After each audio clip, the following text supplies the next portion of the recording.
Morning. मन की भावना को संभालने वाला इंसान हमेशा जिंदगी की ऊंचाई से सबसे ऊपर होता है। शीशा और रिश्ता दोनों ही बड़े नाजुक होते हैं। दोनों में सिर्फ एक ही फ़र्क है, शीशा गलती से टूट जाता है और रिश्ता गलतफहमी से। दोस्ती दिल से हो तो वफा बन जाती है, दोस्ती प्यार से हो तो रिश्क बन जाती है।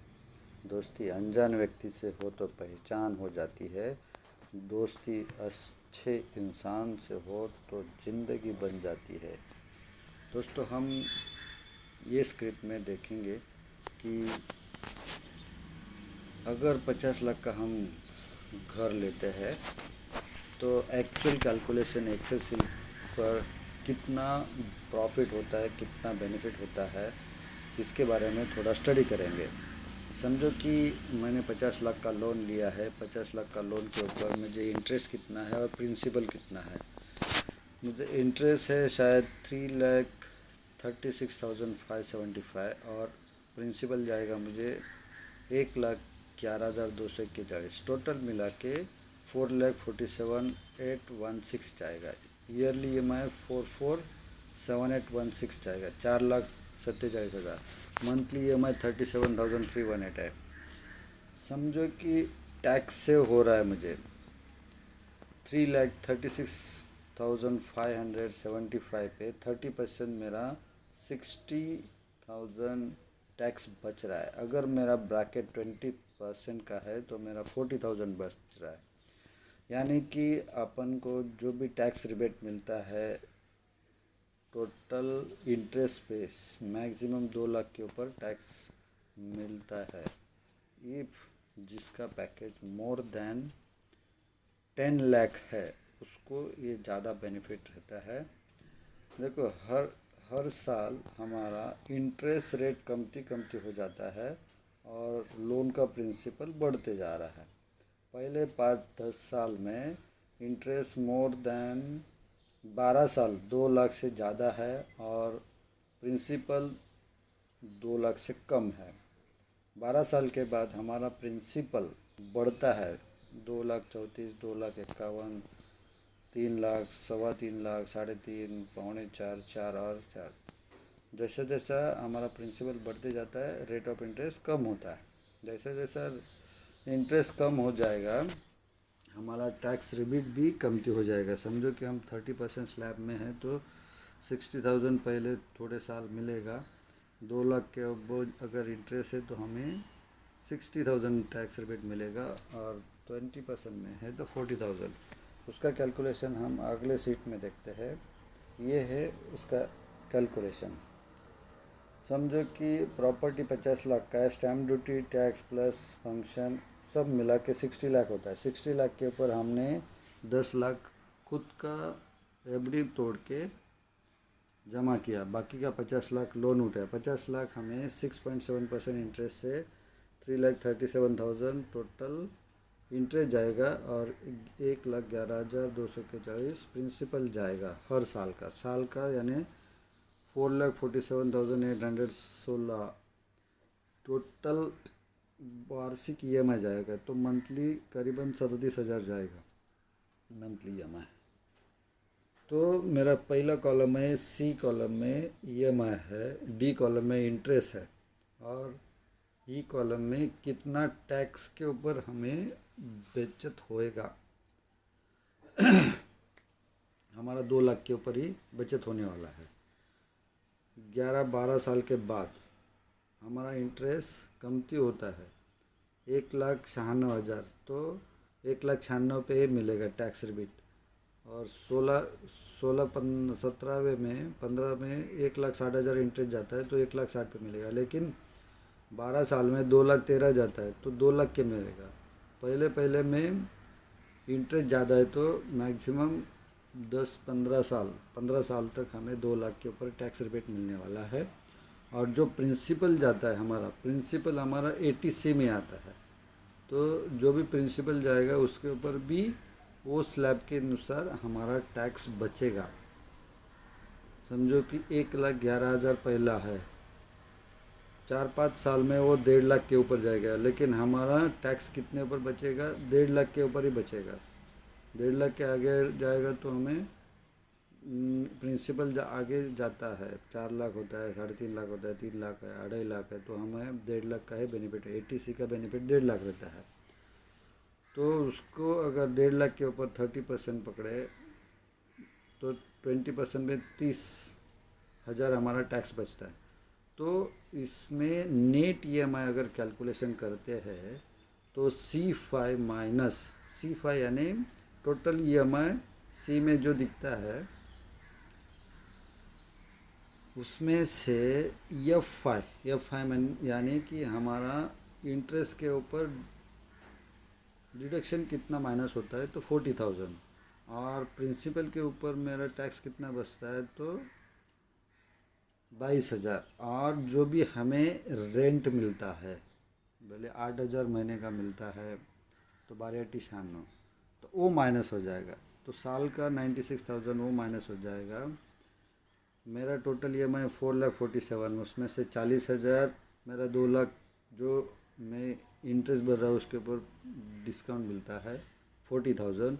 जो मैं प्रिंसिपल 1 लाख भरता हूँ उसके ऊपर 22,000 डिस्काउंट मिलता है, और रेंटल इनकम 96,000 सालाना आता है। तो मेरा नेट EMI कितना आएगा? 2,89,000। यानी कि मेरे जेब में से कितना जाएगा?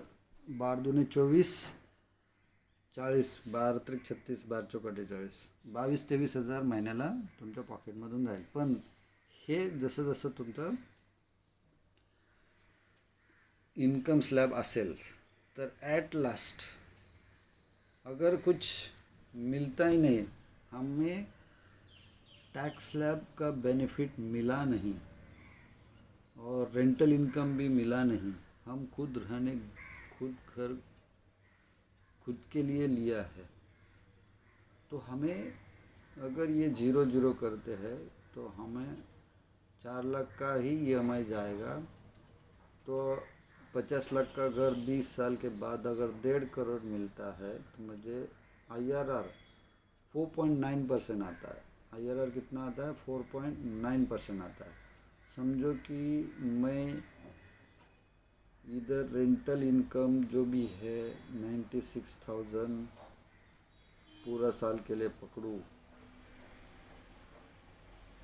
और इसमें डाल दूँ कि मेरा मुझे एवरी ईयर 8,000 12,96 मिल रहा है, तो मेरा जो एग्जैक्ट रिटर्न मेरा जेब में से जाने वाला पैसा पहला 4 लाख था, अभी 3,32,000 हो गया, 3,28,26 हो गया, आगे जाके कमती कमती होने लगा, लेकिन मेरा रिटर्न कितना हो गया? बढ़ गया 6.89। समझो कि मुझे रेंटल इनकम आता है तो मुझे टैक्स रिटर्न्स बढ़ता है। मेरा टैक्स सेविंग तो मैंने इधर पकड़ा है पूरा, तो 30,000 ATC में पकड़ा है, लेकिन इधर का जो भी है समझो कि मेरा स्लैब 10 लाख के पास नहीं है, 5 लाख 6 लाख 8 लाख है, तो मेरा टैक्स स्लैब कितना आता है?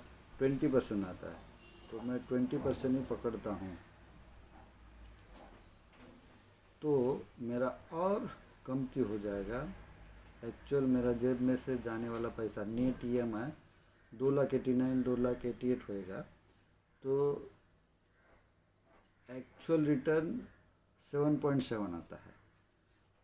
मेरा कहने का मतलब ये है कि 30% tax slab return on 20 years after flat cost 1 crore रहेगा तो 6.1, वही अगर 1.5 करोड़ रहता है तो 7.7।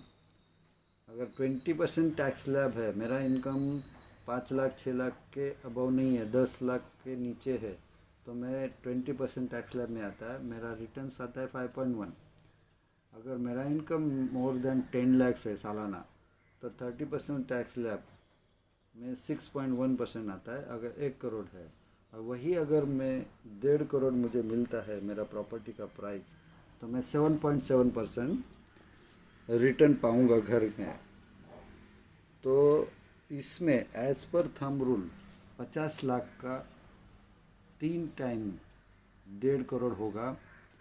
प्रॉफिट शुड बी टैक्सेबल, मुझे जो भी प्रॉफिट मिला है, 50 लाख का मेरा घर है लेकिन 1.5 करोड़ मिला, तो 1 करोड़ के ऊपर मुझे टैक्स भरना पड़ेगा। वो कौन सा टैक्स आता है? Indexation tax. तो 40 लाख उधर जाएगा। मेरा 10 लाख का एफडी मैंने ब्रेक किया था। 20 साल में 10 लाख, अगर 10 साल के बाद भी अगर डबल होता है तो 10 लाख का 20 लाख, 10 साल में डबल नहीं होता, 10 लाख, 10 साल और 6 महीना, और आगे वो 11 साल के बाद हो सकता है या 12 साल के बाद। तो करीबन हम पकड़ते हैं 10 लाख का 20 लाख और 20 का 35 लाख, क्योंकि पूरा 11-12 साल नहीं होता है। तो करीबन मुझे 30 लाख का बेनिफिट्स होता है। तो मेरा लॉस कितना हुआ? मैंने इंडेक्सेशन टैक्स 40 लाख भरा, 30 लाख एफडी का लॉस हुआ, 70 लाख का लॉस हो गया। सो अगर मुझे 1.5 करोड़ मिलता है तो उसमें 70 करोड़ माइनस होता है। तो अगर मुझे 1.5 करोड़ के बजाय 2.2 करोड़ भी अगर मिलता है तो भी मैं 1.5 करोड़ के हिसाब में रहूँगा। तो यानी कि मैं 7% से ज़्यादा अप्रिसिएशन नहीं मिलेगा। 50 लाख का अगर 4 गुना भी बढ़ गया। देखो, शुरू शुरू में यानी कि 2000 के पहले, यानी कि 1995-96 में जिन लोगों ने 5 लाख का घर लिया, 50 लाख हो गया, यानी 10 गुना हो गया। उस टाइम महंगाई बहुत कम थी, रियल इस्टेट का प्राइस बहुत कम था, डिमांड कम था, डिमांड ज़्यादा था, सप्लाई कम था, लोगों के पास ब्लैक मनी ज़्यादा था। इसके लिए उस टाइम पीक पे रियल इस्टेट नहीं था। आज पीक पे रियल इस्टेट पहुंचा है। पीक पे मैंने हाईएस्ट प्राइस हो गया। जिस फील्ड में हाईएस्ट प्राइस होता है तो उधर एप्रिसिएशन कम मिलता है। यही एग्जांपल हम जो डेवलप कंट्री है उसका अगर लेते हैं, यूके, जापान, उन लोगों में रियल इस्टेट का प्राइस तो पीक पे पहुंचा है। आज की तारीख में उन लोगों को रियल इस्टेट में 1% से कम रिटर्न मिलता है। उन लोग का एफडी का रेट भी 1% से कम है। तो इंडिया अगले 10-15 साल के बाद सेकंड नंबर इकोनॉमी वर्ल्ड में होगा, यानी हमारा भी देश डेवलप होगा। तो हमें कितना परसेंट रिटर्न मिलेगा? 10 गुना हमारा रियल एस्टेट का प्राइस बढ़ेगा या 2 गुना बढ़ेगा या 3 गुना? एज पर रिसर्च डेटा क्या कहता है कि 50 लाख का maximum price as per this scenario, यानी सब ये कैलकुलेट करके सबका रिसर्च देख के हमारा रियल इस्टेट का प्राइस 3 गुना से ज़्यादा नहीं हो सकता। तो 1 करोड़ का 1.5 करोड़, 50 लाख का 1.5 करोड़ और ज़्यादा से ज़्यादा 2 करोड़, भले 2 करोड़ भी मिलता है तो मेरा लॉस कितना है? इंडेक्सेशन टैक्स 40-50 लाख जाएगा और मेरा एफडी का इंटरेस्ट 30 लाख वो लॉस होने वाला है। हमें प्रॉफिट क्या होने वाला है? रेंटल इनकम 8-9-10 हज़ार मिलेगा और जो एटीसी में 20% या 30% बेनिफिट मिलेगा। और जो 2 लाख के ऊपर हम टैक्स भरते हैं तो 2 लाख का ही हमें टैक्स रिबेट मिलेगा, उधर 40 हज़ार या 60 हज़ार बचेगा। तो ये सब मद्देनज़र रखते हुए हमें 7% से ज़्यादा रिटर्न नहीं मिलता है। वो भी डिपेंड्स ऑन मार्केट सिनेरियो। अगर 1 करोड़ ही मिला, मेरा 50 लाख का अगर 1 करोड़ होता है तो हमें 6% या 5% से ज़्यादा नहीं मिला। मुझे नहीं लग रहा है कि ये सब सिनेरियो देख के कि मेरा घर का प्राइस 50 लाख का घर 1 करोड़ से ज़्यादा नहीं होगा। मैं खुद का एग्जांपल देना चाहूँगा। मैंने 2007 में लोडा में 50 लाख का घर बुक किया था। आज की तारीख में 2021 हो गया है, वो 50 लाख का घर 78-80, इसके ऊपर बढ़ा नहीं। मतलब 50 लाख का घर 80 लाख तक हो गया। मुझे 30 लाख का एप्रिसिएशन मिला और इंटरेस्ट और जो ये मुझे भरना था अगर 50 लाख का 10% भी अगर इंटरेस्ट पकड़ते, 50 लाख का 5 लाख सालाना इंटरेस्ट, 15 साल का 75, मतलब मुद्दल से भी ज़्यादा इंटरेस्ट हो गया। अगर मैं ये रेंटल इनकम का देखूँ या अगर उधर का मेंटेनेंस का देखो, जितना रेंटल इनकम मिलता है उधर मेंटेनेंस उसमें ज़्यादा है। मुझे आने जाने का खर्चा, उधर एजेंट का खर्चा, मेंटेनेंस नील के बराबर है। सिर्फ मेरा घर मेंटेन रह रहा है, इसके लिए मैं उधर भाड़े पे दे रहा हूँ। लेकिन अगर एप्रिसिएशन का देखा जाए, जितना मैंने इंटरेस्ट भरा उतना भी मुझे एप्रिसिएशन नहीं भर मिला। तो आगे जाके इससे भी बहुत वर्स्ट सिचुएशन रियल इस्टेट में होने वाला है, क्योंकि आज की तारीख में मार्केट में डिमांड एंड सप्लाई का इशू है। लोगों को अच्छा अच्छा सोसाइटी में अच्छे फ्लैट मिल रहे हैं जिधर एमिनिटीज अच्छा है। हमारा जो भी अभी फ्लैट है वो कम एमिनिटीज़ वाला रहेगा। लिटिगेशन इशू, बहुत सारे इश्यूज रहते हैं, तो हम जब बेचने जाते हैं तो हमें अप्रिसिएशन उतना नहीं मिलता हम जितना सोचते हैं। तो बोलने का, कहने का मतलब ये है कि जो हम मन में अप्रिसिएशन का वो देख रहे थे उतना अप्रिसिएशन नहीं मिलेगा। लोन इंटरेस्ट महंगा की वजह से अगले 10-15 साल के बाद अमेरिकी और यूएस यूके का जितना भी इकोनॉमी है आज की तारीख में, interest rate 2% on FD and loan 1% से भी कम।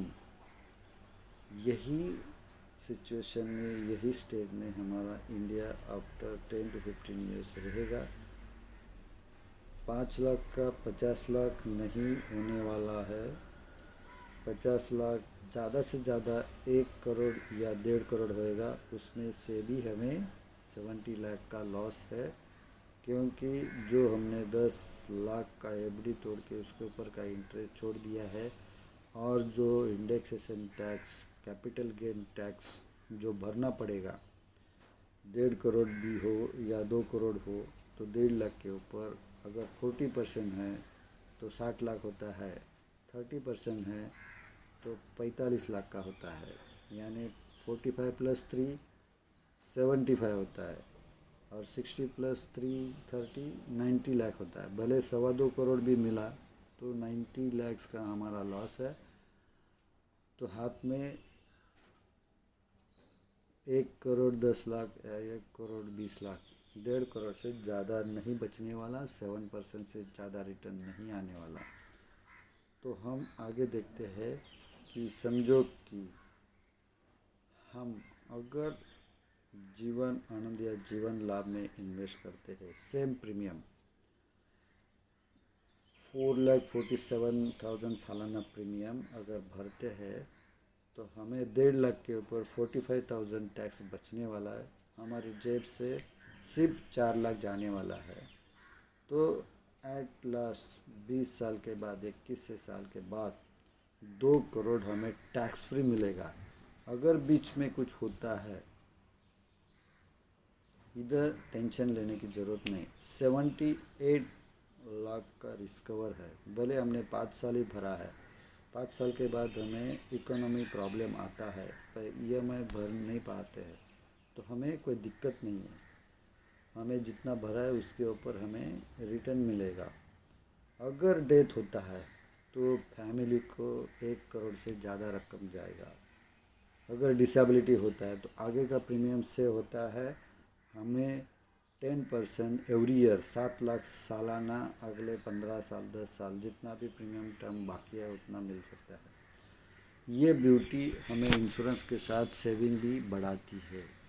Save and create and save, ये मेथड से create and save is most important. We achieve our target, so take care about this. once again other plan is there, जीवन लाभ। ये same premium है जितना हम लोग रियल इस्टेट में घर लेने में भरते थे, 4 लाख 48 लाख, 1.5 लाख के ऊपर 45,000 टैक्स बचता है। हमें सिर्फ इधर 15 साल ये पैसा भरना है, अगले 9 साल हमें डिस्काउंट मिलता है। 1,70,00,000 का टैक्स फ्री रिटर्न्स मिलता है, मोर देन 7% रिटर्न आता है। तो ये इसके बारे में हम सब लोग सोच के हम खुद कैलकुलेशन करें और बाद में डिसाइड करें कि second property as a investment is valuable और नॉट वैल्यूएबल। थैंक यू, धन्यवाद।